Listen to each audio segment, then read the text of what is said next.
Primera de Timoteo, capítulo 3, verso del 14 en adelante, vamos a leer. Del 14 al 16. Al 15. ¿Está ahí conmigo? Amén. El que no, lo lea allá atrás. Amén. Lo leemos en nombre del Padre, del Hijo y del Espíritu Santo. Amén. Esto te escribo, aunque tengo la esperanza de ir pronto a verte, para que si tardo, sepas cómo debes conducirte en la casa de Dios, que es la iglesia del Dios viviente, columna y baluarte de la verdad. Amén. Puede tomar su asiento. Gloria a Dios.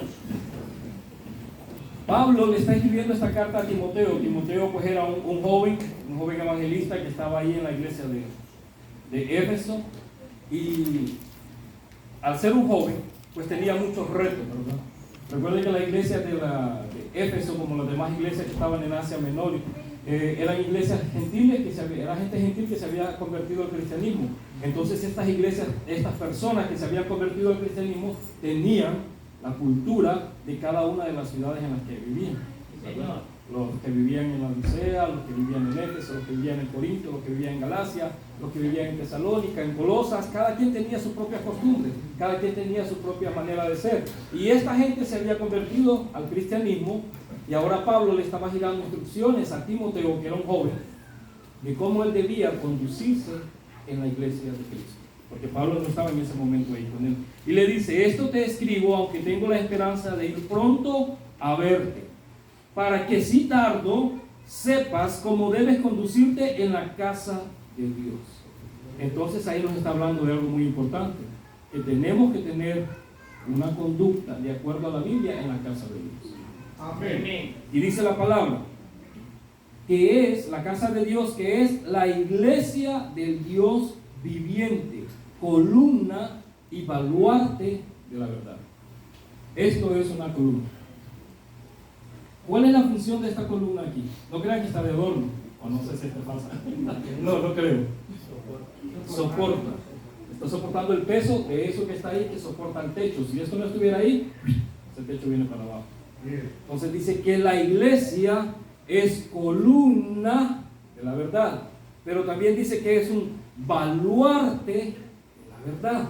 Pero baluarte, esta palabra no es muy común, ¿verdad? Y baluarte significa que es, vamos a poner el ejemplo más claro, aquí lo había copiado, es una defensa, es una protección. Legalmente eso significa que es un amparo, pero yo me puse ahí a buscar en Google Imágenes, usted lo puede buscar. Y en ese tiempo, baluarte, yo no sé cuántos han ido a algún castillo alguna vez, pero los castillos tienen, cuando se encuentran dos paredes así, los castillos antiguos, en medio donde se unen esas dos paredes, les hacen una como caseta de vigilancia, y había un centinela que estaba vigilando alrededor para proteger la fortaleza. Y ese avisaba del peligro en caso que hubiera peligro, y ahí mismo defendían para que no lograran entrar a la fortaleza. Yo no sé si se ubican en lo que estoy diciendo. Los de Honduras, en Honduras yo conozco como 2 o 3 castillos que hay en Honduras, que son de la época de los españoles, y tienen eso. Sé que en Puerto Rico, en San Juan, hay un castillo que igualmente tiene eso, porque yo lo he visto por internet. Es una como caseta que les hacen, y ahí está el vigilante. Ahí está viendo si el peligro se acerca, y si tiene que atacar de ahí también ataca. Entonces Pablo le dice a Timoteo, teniendo esto en mente, entendamos ahora desde el punto de vista que Pablo le está hablando a Timoteo, y le dice: la iglesia es una columna, no es un adorno simplemente, no, tiene una función la iglesia. Y le dice: es columna y es un baluarte de la verdad. ¿Y será entonces que la iglesia por sí misma es la verdad? No, la verdad no, la iglesia como sí misma no es la verdad. Porque si yo le digo, ¿verdad? Con todo respeto, pero si yo le pregunto al pastor si en los 70 y tantos años que él tiene de ser cristiano se ha equivocado alguna vez, me va a decir que sí. Ay, perdón, pastor. Me va a decir que sí. Si nosotros como iglesia no es que somos dueños de la verdad. Si es un grupo de iglesias de las que son conglomeradas, que son muchas iglesias que forman un ministerio de esos grandotes así, si usted piensa que ellos tienen la verdad por ser un montón de iglesias juntas, tampoco. Si no, no se vieran las cosas que se ven hoy, no se vieran los errores que cometen las iglesias, no se vieran los escándalos que se ven en las iglesias, no se viera tanta doctrina que es incorrecta que está en las iglesias, pero que está aprobada por el ministerio de personas que gobiernan la iglesia. Si fuera que la iglesia contiene por sí misma la verdad. No, lo que pasa es que la iglesia está fundada, esta es la verdad de la iglesia, en esto: Este libro contiene la verdad de Dios, contiene la revelación de Dios. Entonces, cuando la iglesia está fundada en esto que es la palabra de Dios, la iglesia es la columna y baluarte de la verdad. Y es por eso nosotros tenemos que luchar por los principios de la Biblia en este tiempo donde el mundo baila libremente dentro de la iglesia. Es cuando el remanente fiel del Señor tiene que pelear por la doctrina. Doctrina es enseñanza. Hay cosas básicas, fundamentales para que nosotros nos llevemos a iglesia. Y como hijos de Dios, hombres y mujeres, nosotros tenemos que amar la palabra sana del Señor. Tenemos que amarla. Si usted prende la televisión y pone el canal tal, usted va a escuchar una sarta de barbaridades. Hermano, te van a decir un montón de cosas que no son bíblicas. Yo lo he hecho para testear eso. Yo lo he hecho para testear lo que esta gente habla. Y esta gente han hecho un mercado de la palabra de Dios. Esta gente te pide que pactes para recibir un milagro. Allá iba Pedro y Juan caminando en el templo. Había una puerta que se llamaba La Hermosa. Y ahí iban aquellos hombres. Había un hombre que estaba ahí tirado en la puerta. Había nacido con un defecto físico. Y ahí estaba. Y Pedro y Juan no le dijeron: pacta con nosotros para que recibas tu milagro. No, ellos al contrario le dijeron: yo no tengo oro, yo no tengo plata, pero lo que yo tengo te doy. En el nombre de Jesús, levántate. Aleluya. Levántate. Ahí no hubo un tal pacto. Ahí no hubo: póngale un sobre de $1,000 y ya usted es un príncipe del cielo. Ahí no hubo un sobre de $500 y usted ya es un medio príncipe. No, esas son mentiras de Satanás. Y la iglesia que cree en ese tipo de cosas está equivocada. Y por eso Pablo instaba a Timoteo a que él tuviera su enseñanza doctrinal dentro de la iglesia basado en lo que Pablo le había enseñado a él, que era la palabra del Señor. Pablo no se inventó esto de la nada. Pablo era un erudito en la ley. Y Pablo había recibido toda la revelación de parte de Dios también cuando tuvo su encuentro camino a Damasco. Perseguía a la iglesia. Y ahí fue convertido por el Señor. Luego tuvo 3 años separados para el Señor para poder recibir toda la capacitación que recibió. Eso Pablo no se lo inventó. No se lo sacó de la bolsa. No se puso a hablar tonterías porque le dio la gana. No. Ese era un hombre, dice, en cuanto a la ley, dice que él era irreprensible. No había nadie como Pablo realmente en aquel tiempo en cuanto a la ley. Y él vino y le está dando estas instrucciones a Timoteo. Y qué bueno que dentro de nosotros se levantaran hombres con ese celo, mujeres con esa pasión de amar la palabra de Dios como en este tiempo se amaba. Porque hoy nos distraemos tanto. Hoy para dar un mensaje necesitamos escuchar 20 veces un pastor que salga en YouTube. ¡Qué barbaridad! ¿Y dónde está la revelación que tienes de parte de Dios? Porque yo no estoy diciendo que es malo, porque hay hombres de Dios que están predicando la palabra del Señor. Está bien, usted puede alimentarse de eso. Pero que usted se prepare 20 mensajes de un predicador para usted venir a dar un mensaje a la iglesia, usted está más mal que no le puedo decir quién. Es súper mal. Porque Dios quiere una intimidad entre él y usted. Entre usted y Dios. Entre Dios y nosotros. Y no es que esté malo el mensaje que le esté dando el pastor por internet, no, tal vez es un buen mensaje de sana doctrina, edificante. Pero Dios también quiere tener un tiempo de intimidad con usted, ¿verdad? Nosotros, gracias a Dios, no estamos en una iglesia virtual como cuando fue la pandemia, ¿verdad? Que era por internet todo y punto, ahí moría, ¿verdad? Porque venían por acá, eran unos cuantos que venían y se venían muchos, pues se corría el riesgo que cerraran la iglesia. Esa es la ley, la verdad. ¿Verdad? Pero nosotros tenemos hoy el privilegio de estar aquí en esta casa. Usted puede venir, usted puede congregarse, usted puede comer palabra de verdad. Usted tiene su tiempo en su casa, saca un tiempo para la lectura. Yo sé que a muchos no nos gusta leer. Pero hay que tomar un tiempo para la lectura. ¿Por qué? Porque así como nos preocupamos para hacer un alimento para este cuerpo, para hacer el desayuno, el almuerzo o la cena, así también tenemos que alimentar el alma y el espíritu. Y estas cosas no se alimentan con comida física, sino que el alimento del alma, el espíritu, es la palabra de Dios. Así es como nutrimos el alma. No la nutrimos comiéndonos unos tamalitos, no la nutrimos comiendo tacos, nutrimos el cuerpo, lo engordamos. Pero el alma se nutre comiendo palabra de Dios. No hay otra forma, hermano. Si no es la oración y la palabra de Dios, usted no puede nutrir su alma. Y si usted no se mete a leer la Biblia bajo el discernimiento del Espíritu Santo y no ora en el Espíritu, usted está en problemas. Usted debe reconsiderar si usted realmente está en ese primer amor. Y si no está en ese primer amor, si usted no siente pasión por leer la palabra, si usted no siente ese deseo por hablar con Dios en oración, usted está en un grave peligro espiritual. Yo no sé si usted me entiende, pero está en un grave peligro espiritual. Usted tiene que analizar su vida, ponerse frente al espejo y olvídese de los demás hermanos. Es que, como quiera, si el hermano, no está el hermano Neri, vamos a pasar el hermano Neri, está escondido, ¿verdad? Es que el hermano Neri hace eso, ¿qué más da que yo lo haga? Si el hermano Neri es líder, tiene 30 años en iglesia, yo tengo 10 años, que yo también puedo hacerlo. No, yo no me voy a comparar con otro hombre. Si yo voy a comparar mi conducta, la voy a comparar con la de Jesucristo. Él es mi ejemplo. El pastor se puede equivocar hoy y el pastor se arrepintió y pidió perdón, pero él sigue siendo hombre. Se puede llegar a equivocar mañana y pasado. Y si usted pone su mirada en el pastor, usted se cae. Usted no va a seguir adelante porque usted está poniendo su mirada en el hombre y no en Dios. Amén. Eso es así. El hermano Olvin está predicando y mañana el hermano Olvin anda todo decaído. Y usted, pues no es que el gran mensaje, no es que pero es que la mirada suya no debe estar en el hombre, debe estar en el Señor. Amén. Debe estar en el Señor. Cuando nosotros ponemos la mirada en los hombres, nosotros mismos nos vamos poniendo tropiezo ahí. Porque si lo hizo el hermano, lo puedo hacer. No.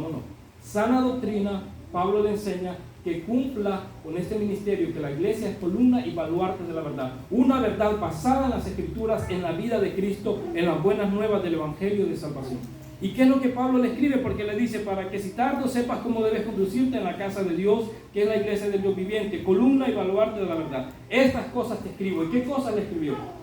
Yo tuve que obviamente leer todos los capítulos anteriores, ¿verdad? Para saber de qué estaba hablando. Y recapitulé algo, recogí algo de lo que Pablo le estaba diciendo a Timoteo.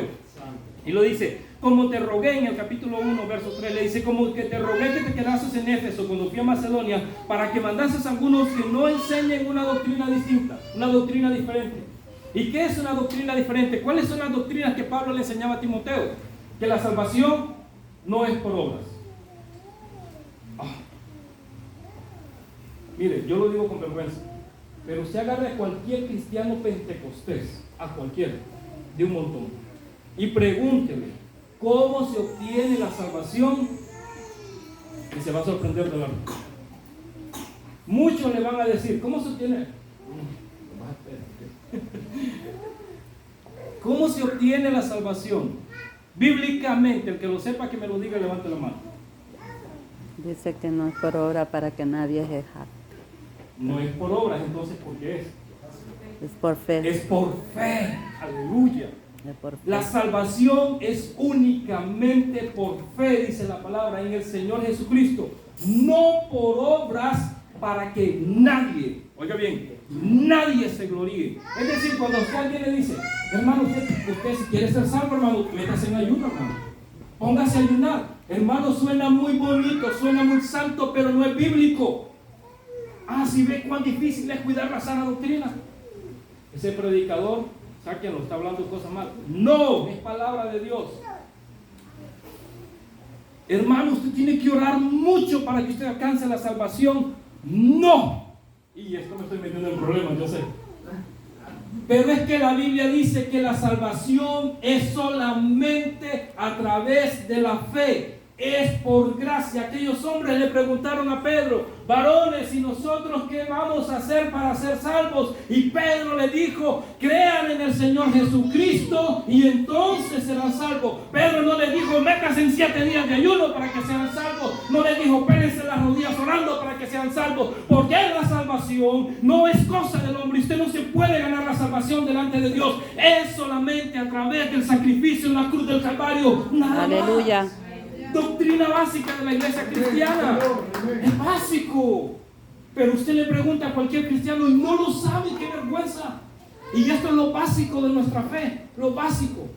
Ahora, un cristiano salvo, redimido con la sangre de Cristo, ¿cómo va a mostrar? ¿Cuáles son los frutos que va a dar?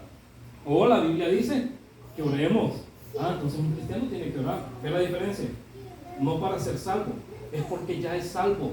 Entonces, como ya eres salvo, tienes que tener esa comunión con tu Dios. Tiene que haber hambre por hablar con Dios. Tienes que tener necesidad dentro de ti para conocer a tu Dios. ¿Cómo he de conocer a Dios si no lo busco? ¿Cómo lo voy a conocer? Cuando hay una pareja de novios, tienen que salir, tienen que platicar, tienen que conversar, y así es como se van conociendo, ¿cierto? Yo sé que la mayoría somos aquí grandes, ¿cierto? ¿Cierto? Entonces, ¿cómo usted va a conocer a Dios si aquí Dios se revela a sí mismo a nosotros, si nosotros no tenemos comunión con este libro? No tenemos lectura de su palabra. No lo conoces. Si no lees la Biblia, tú no conoces a Dios. Lo siento. Pero si tú no lees la Biblia, no importa que hables las lenguas que hables, no importa que le des las 3 vueltas a la iglesia con los ojos cerrados o saltando, pero si no tienes comunión con esta palabra, tú no conoces a Dios. Amén. Porque Dios se revela a través de su palabra. ¿Cómo sabemos que Dios es amor? Porque aquí lo dice. ¿Cómo sabemos que Dios es fuego consumidor? Porque aquí lo dice. ¿Cómo sabemos lo que Dios quiere de mí? Porque aquí lo dice. Aquí lo dice. Y eso es de las doctrinas que Pablo le había enseñado a Timoteo. La doctrina de la salvación, que no es por obras, sino que es por fe, es por gracia, y esto se obtiene a través de la fe. Y esas son cosas básicas que como cristianos deberíamos saber. Y le dice, esto te mando para que cuando te vayan ahí con otras doctrinas extrañas, defiendas esto. Y le dice ahí en el verso 3 del capítulo 1, para que otros no enseñen diferente doctrina. Permítame resumirlo. También le dice en el verso 4 que la edificación de Dios es por fe. Mira ahí lo que dice: ni presten atención a fábulas ni genealogías interminables que acarrean disputas, más que edificación de Dios que es por fe. Esto te encargo. La edificación de Dios es por fe. ¿Ve? La fe para la salvación y la edificación por la fe. Todo. Si no creemos esta palabra, y esta es una gran verdad, hermanos y hermanas, muchas veces leemos la Biblia y no creemos lo que estamos leyendo.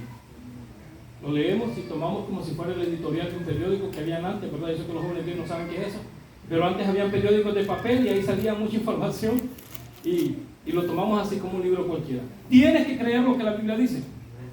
Tienes que creerlo. Si no, no tiene sentido tampoco. Por eso, edificación de Dios que es por fe.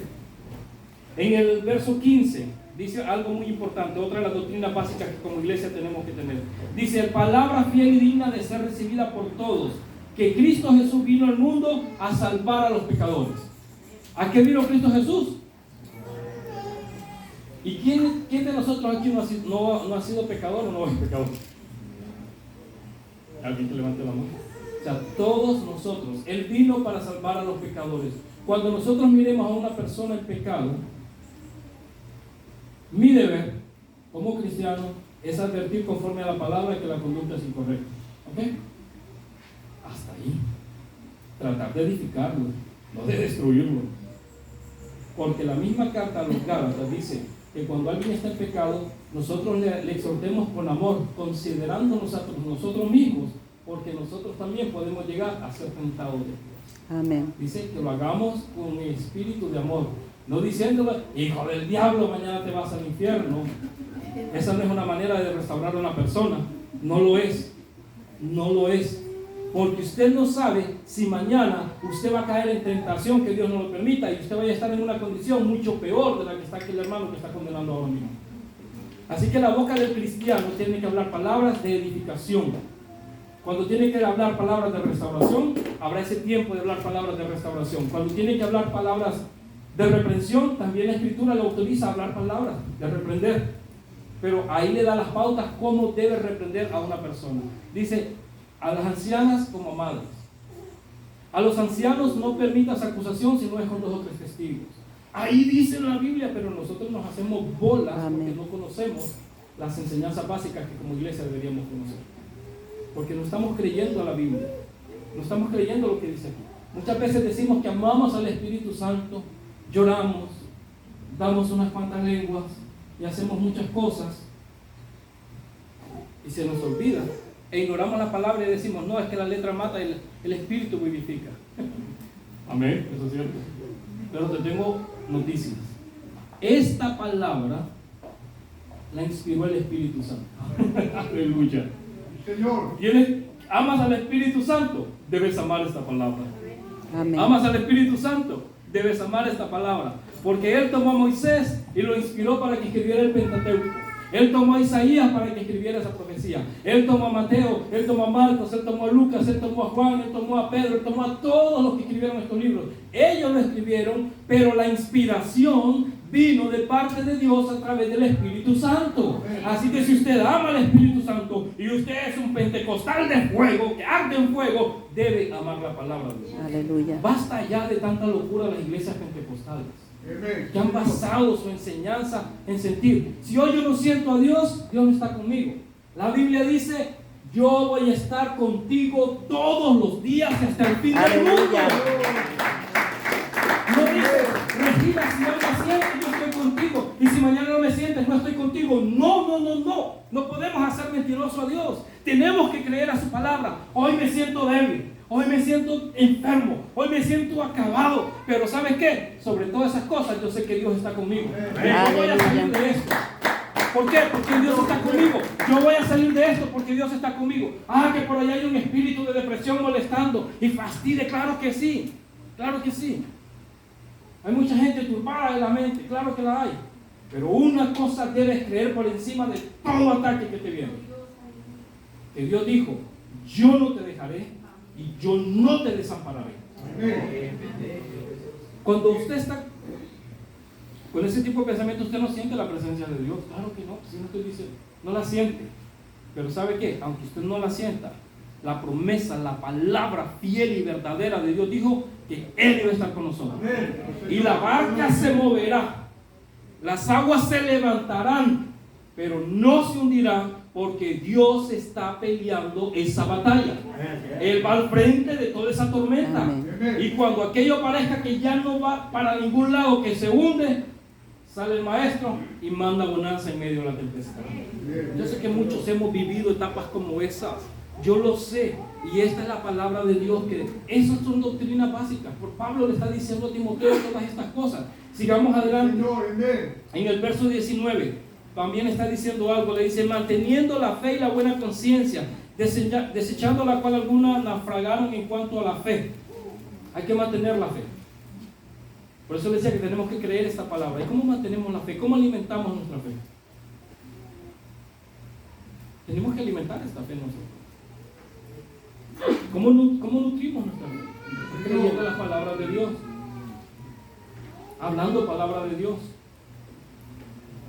meditando la palabra de Dios, buscando la presencia de Dios. Así nutrimos, así como nutrimos nuestra fe, nuestra alma, nuestro espíritu, lo tenemos que nutrir. Pablo le dice: mantén la fe. Es que hoy siento menos fe que antes. ¿Es posible que sienta menos fe? Sí, es posible, claro que sí, nadie está diciendo que no. Pero usted dice: no, yo creo a la palabra de Dios. Y la palabra de Dios dice esto, y la palabra de Dios dice aquello. Cuando Satanás te dice: no vales nada, caíste en pecado, ya no te vas a poder levantar, esos hermanos de la iglesia te van a criticar, se van a volver tus jueces, usted va a decir: el Señor es mi pastor. ¿Qué va a decir usted? Claman los justos y Jehová los oye. El Señor perdona nuestros pecados, el Señor perdona nuestras... Duele todo. Estás enfermo, el Señor te ayuda a sanar. Y si no te sana, tienes que seguir creyendo aunque no te sana. Amén. Amén. Amén. Sí, porque muchas veces nosotros creemos que Dios tiene que sanarle. No, Dios no tiene que sanarte. Eso no es cierto. En su misericordia, en su amor, en su grande amor, que nosotros no podemos medir ese amor tan grande que Dios tiene por nosotros, Dios obra a favor de nosotros. Pero no es que Dios tenga que. Hay mucha gente que está enferma y se mantiene enferma, pero se mantiene con fe. Sabe que Dios no lo ha curado, pero que Dios completamente los puede curar. Nosotros vemos una persona que está en menos válida. Permítame traer a Pepito. ¿Se acuerdan de Pepito? Solo podía mover de aquí para eso todo su movimiento, poder hablar. Ni siquiera podía comer. Pero ¿sabe qué? Como él tenía su radio por internet, que metió el lápiz en la boca y ahí manejaba la tablet y todo el sistema de internet, gentes convertidas en el Congo, en Sudáfrica, en no sé qué otros países de Europa, creo que en Alemania, en México y en muchos lugares del mundo. Y aquel hombre solo podía manejar un lápiz con la boca, ni siquiera comía con sondas, con mangueras. Y se murió en fe. Dios no lo sanó, Dios no lo levantó, pero Él sirvió de instrumento, así como era, Dios lo Amén. usó para que otras almas alrededor del mundo, no alrededor de su cuadra, alrededor del mundo, vinieran al conocimiento de Dios. ¿Ves? Dios no tiene que sanarte como muchas veces pensamos, ¿verdad? Dios en su misericordia escucha nuestra oración, nos bendice, nos sana, nos prospera, nos guarda. Como la gallina cubre a sus polluelos, así Dios nos guarda a nosotros, como dice el Salmo 91. Ajá, y eso. Pero nosotros creemos que si Dios no me sanó de una enfermedad, ya te dicen, es que no tienes fe. No le podemos decir eso a una persona, no, que no, porque usted no conoce la fe de nadie. Yo no conozco la fe de esta muchacha que está aquí. Incluso puede ser que la fe de ella sea mayor que la mía. Estoy aquí hablando y gritando. Puede ser que ella ahí callada como usted tenga más fe que yo. Yo no conozco la fe de nadie. Yo no me puedo volver en su juez. Yo no puedo hacer eso, no debo hacer eso, ¿verdad? Entonces nosotros tenemos que ser hombres y mujeres de fe. Ejercitar esta fe que tenemos en el Señor. Creer que Dios puede hacer el milagro que le estamos pidiendo y aunque no lo haga, que Él sigue teniendo el poder para poder hacerlo. Amén. Eso es tener fe. Ahora, yo espero que Dios lo haga. Eso es fe. Y si no lo hace, yo sigo creyendo que lo puede hacer igualmente. Amén. Y si Dios no lo hace, Él sabe por qué no lo hace. Así que cuando Dios no te haga un milagro, recuerda que Dios no es el 911 para usted. Los del mundo allá tienen un accidente, llaman al 911, ¡pam! Llega rapidito la ambulancia, llegan 3 camiones de bomberos y atrás le llega el bill. ¿Verdad? Pero viene el rescatista, te agarra, te cuenta en la ambulancia, te lleva al hospital y nunca más vuelves a saber nada del rescatista. Que si él no hubiese llegado a tiempo, un accidente grave, pudiste haber muerto, ¿cierto? Pero él te llevó allá al hospital y ya nunca más te volviste a ver, no te acuerdas de él. Mucha gente así piensa de Dios. Viene, Dios, tengo un problema, sáname, haz esto, haz lo otro, y que me pasen, y que me den la residencia, y que qué sé yo, y que tanta cosa. ¿Tuvieron lo que querían? Fuera de la iglesia. Se olvidaron de Dios, piensan que Dios es el rescatista del 911. Así como, no, Dios no es eso. ¿Realmente crees en el Señor? Tienes que tener una comunión, una conexión con Él. Comunión, común, unión. Eso significa una común unión, una unión entre los dos. Tienes que estar en un mismo sentir con Él. Entonces, ejercitemos nuestra fe, no seamos como los del mundo, que piensan que Dios es el 911. Dios no es el 911, Él es tu Padre. Y tu Padre que te ama. Y quiere tener una comunión contigo, comunicación con usted y conmigo. ¿A través de dónde? Una vez más, de la lectura de su palabra, a través de la oración, a través del ayuno, de que te congregues en la iglesia, de que escuches palabra, que nos relacionemos con los hermanos que son el pueblo de Cristo, que nos ayudemos mutuamente los unos a los otros, como dice la Escritura, que oremos los unos por los otros. Pablo le está mandando todas estas instrucciones a Timoteo. Amén. En el capítulo 2, verso 1 dice: exhorto ante todo que se hagan rogativas y oraciones y peticiones por todos los hombres, por los reyes y por los que están en eminencia. Hermanos, cuando oras por el gobernador, por el alcalde, es bíblico y es un mandamiento. Es un mandamiento. Cuando oras por el pastor y los líderes de la iglesia, es bíblico y es un mandamiento. Ay, que no estamos bajo la gracia. La gracia tiene mandamientos y tiene más mandamientos que la misma ley del Antiguo Testamento. Aquí dice que se hagan rogativas por los reyes, por los que están en la eminencia, por los líderes. Hay que orar por ellos, es un mandamiento. No te olvides de orar por el alcalde de Nashville. Pero es que ese hombre es aquí y allá. Ahí deje lo que sea, como sea. Usted ore porque Dios dice que ore por él. Por el gobernador, ore por el gobernador. Por el pastor, ore por el pastor. Por los líderes del pastor, ore por ellos. Pero es que me cae mal, no importa, ore por ellos. Ore por ellos, sigo orando por ellos. Ese es el mandamiento, que oremos por ellos. En el verso 3 dice: porque esto es bueno y agradable delante de Dios. Mire que orar por el gobernador, por los gobernadores y por los líderes eclesiales, dice que es bueno y es agradable delante de Dios. Simplemente nosotros no podemos decir es que esos viejos que están en la política son malos, son delincuentes, aunque lo sean muchos, son corruptos, son aquí, son allá. Esas son las palabras que generalmente salen de nuestra boca, ¿cierto? Que los políticos son corruptos. Pero la Biblia dice que oremos por ellos. No nos dicen que los enjuiciemos nosotros. Hay jueces que van a tomar la decisión un día de enjuiciarnos o no, pero ese es el trabajo de los jueces, no el de nosotros. ¿Son buenos? Son malos, sí. ¿Y hay unos más malos que otros? Sí. Pero el trabajo de nosotros, orar por ellos. Eso es lo que dice aquí. Y dice la palabra que eso es bueno y agradable delante de Dios. Él lo sella con eso, oiga bien. Dice en el verso 5, otra de las doctrinas básicas de la iglesia, porque hay un solo mediador entre Dios y los hombres, que ¿quién es? Jesucristo hombre, en el verso 5. Mi amado hermano, yo le voy a contar rapidito una situación que me pasó. Estaba aquí, vine a lavar mi carro, hay uno de esos que ponen ahí en los parking de los. Ahí. Me mandan a sentarme ahí bajo una carpa, a esperar que laven el carro. Llega otro señor, es cristiano, sí, hablamos cristiano, claro. Llega otro señor y es cristiano. Oh, no, yo no soy cristiano. Ahí va por la iglesia, sí, puede ver. No voy a ninguna, pero de vez en cuando yo soy católico. Sacó su teléfono y andaba ahí a San Judas Tadeo, ¿verdad? Y todo eso. Y le dice el otro señor que estaba ahí, no importa la iglesia donde vayas. Dice, lo importante es que en el corazón creas en Dios. Yo no pude aguantar eso. Yo no pude aguantar eso. No pude.